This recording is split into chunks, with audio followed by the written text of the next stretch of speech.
दोस्तों, स्वागत है आपका हमारे YouTube चैनल स्टोरी स्टेशन पर।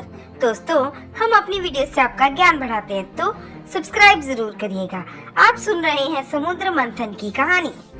असुरों और देवताओं की मित्रता हुए अभी कुछ ही समय बीता था कि असुरों ने अमृत पीने के लालच से समुद्र मंथन के लिए जल्दी जल्दी हाथ बटाना शुरू किया। सब दैत्यों और देवों ने मिलकर सारी व्यवस्था की और समुद्र मंथन का काम शुरू करना चाहा। लेकिन जितनी बार भी वो प्रयास करते, उतनी ही बार कुछ न कुछ छूट जाता और मंथन की प्रक्रिया आगे न बढ़ पाती। ये सब देख सभी लोग काफी परेशान हुए और अपनी परेशानी को लेकर श्री हरि विष्णु के पास पहुंचे। उनकी इस हालत को तो प्रभु पहले से ही जानते थे। उनकी इस परेशानी को देख प्रभु ने देवताओं से पूछा कि समुद्र मंथन कोई आसान बात नहीं। यह युगों युगों तक याद रखे जाने वाली घटना बनेगी। सतयुग और समुद्र मंथन को विश्व कभी नहीं भूल पाएगा। तो आप सब मुझे यह बताओ कि समुद्र को मथने के लिए क्या प्रयोग किया है। प्रभु, हम मंदरांचल पर्वत लेकर आए हैं, लेकिन इस पर्वत से समुद्र को मथना अधूरा सा लगता है, क्योंकि प्रभु, समुद्र की गहराई के कारण ये पर्वत समुद्र तल पर टिक नहीं पा रहा। कभी ये पूरा हमारी तरफ खिसक जाता है और कभी पूरी तरह से देवताओं की तरफ। असुरों से सहमति जताते हुए देवताओं ने कहा, हमारी इस दुविधा का अंत करें। आप ही की आज्ञा के अनुसार हमने ये कार्य आरंभ किया था, परंतु हर क्षण कोई न कोई नई बाधा हमारे काम को दुष्कर कर रही है। प्रभु, कृपया हमारी सहायता करें। प्रभु श्री हरि विष्णु दैत्यों और असुरों की इस परेशानी को अच्छे से जानते थे और शायद इसी को विधि का विधान भी कहते हैं। उन लोगों की ये बात सुनकर भगवान विष्णु ने नया रूप धारण किया। उनके इस रूप को शायद पहले कभी किसी ने भी नहीं देखा था और किसी ने भी प्रभु को इस रूप में सोचा भी नहीं होगा। लेकिन प्रभु की लीला को कौन समझ पाया है। प्रभु अपने सुंदर रूप को छोड़ कूर्म यानी एक कछुए के रूप में आ गए। अब प्रभु ने आदेश किया कि इस मंदराचल पर्वत को उनकी पीठ पर टिका दो। प्रभु जानते थे कूर्म रूप में उनकी पीठ काफी सख्त हो गई है और अब ये भारी भरकम पर्वत का तल बनने को भी तैयार है। देवता और असुर प्रभु की माया से प्रसन्न हो उठे। उनके मन में केवल एक ही विचार बार बार आ रहा था कि वो लोग अब अमृत कलश के एक कदम और नजदीक आ चुके हैं। उन्होंने बड़े हर्ष के साथ मंदराचल पर्वत को प्रभु के कूर्म अवतार की पीठ पर टिकाया। सभी लोगों के सारे जीव भी इस घटना का साक्षात्कार कर रहे थे। प्रभु को शत शत नमन करते रहे।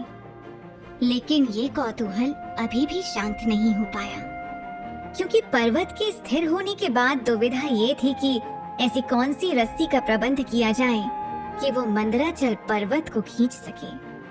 अब इस पर भगवान शिव ने इन लोगों को राय दी कि नागराज वासुकी इस कार्य के लिए सबसे अच्छा विकल्प है। उनकी शक्ति और सहनशीलता का डंका तो पूरे ब्रह्मांड में बजता है। भोलेनाथ की बात मानकर सभी ने नागलोक की तरफ रुख किया। वहां जाकर उन्होंने नागराज वासुकी को अपनी कहानी बताई और उनसे मदद करने के लिए कहा। अपने आराध्य भगवान शिव का आदेश मानकर नागराज वासुकी उनके साथ चलने को तैयार हो गए। सभी लोग इससे काफी खुश हुए। लेकिन अब बहस इस बात पर शुरू हुई कि वासुकी की पूंछ का हिस्सा कौन खींचेगा और मुंह का हिस्सा किसके पास आएगा। काफी सोच विचार और बहस के बाद ये फैसला हुआ कि असुरों को उनके मुंह का हिस्सा और देवताओं की तरफ पूंछ का हिस्सा आएगा। विशाल और जहरीले वासुकी नाग को देवताओं और असुरों ने काफी मेहनत करके मंदराचल पर्वत के इर्द गिर्द लपेटा। लेकिन जैसे ही वासुकी नाग की बनी रस्सी खींचने को तैयार हुई, तो नागराज के मुख से निकलती धधकती हुई आग सबको परेशान करने लगी। वासुकी नाग की विषैली फुफकार से कई असुर मर गए और कई असुर निशक्त हो गए। ये सब देख देवतागण काफी खुश भी होने लगे, लेकिन असुरों ने हिम्मत नहीं छोड़ी और मंथन के कार्य में लगे रहे। ये दृश्य देखने वाला था। दोनों तरफ से पूरा जोर लगाया जा रहा था। हर कोई इस खेल का विजयी बनने की कोशिश कर रहा था, लेकिन कोई इस बात को नहीं जानता था कि ईश्वर ने किसके भविष्य में क्या लिखा है। इस मंथन के दौरान नागराज वासुकी को सबसे अधिक कष्ट सहना पड़ा। मंथन की इस खींचातानी ने उनके शरीर को एकदम लहूलुहान कर दिया था। उनकी हालत काफी खराब हो चुकी थी। उनके शरीर के हर छिद्र में से खून की धाराएं बह रही थीं। उनकी चमड़ी का रंग जानो काले से लाल पड़ चुका था। लेकिन नागराज वासुकी ने अपने इष्ट की आज्ञा का पालन करते हुए पूरे मंथन की प्रक्रिया में हिम्मत नहीं छोड़ी। उनकी इस सहन शक्ति ने सबको हैरान कर दिया था।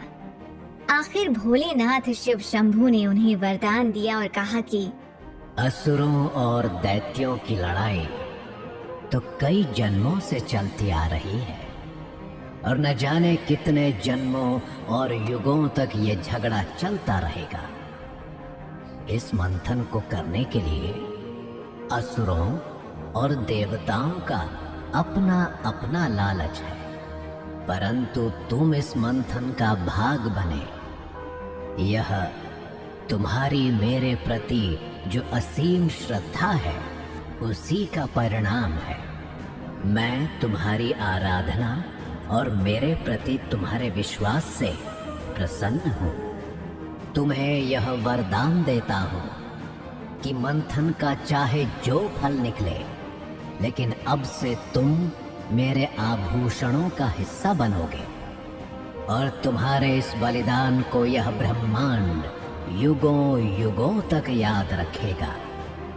आज से तुम मेरे गले का हार बन सदैव मेरे साथ रहोगे और जो भक्त मेरी पूजा करते समय तुम्हारी भी आराधना करेगा, उसे मैं उसकी भक्ति का फल अवश्य दूंगा।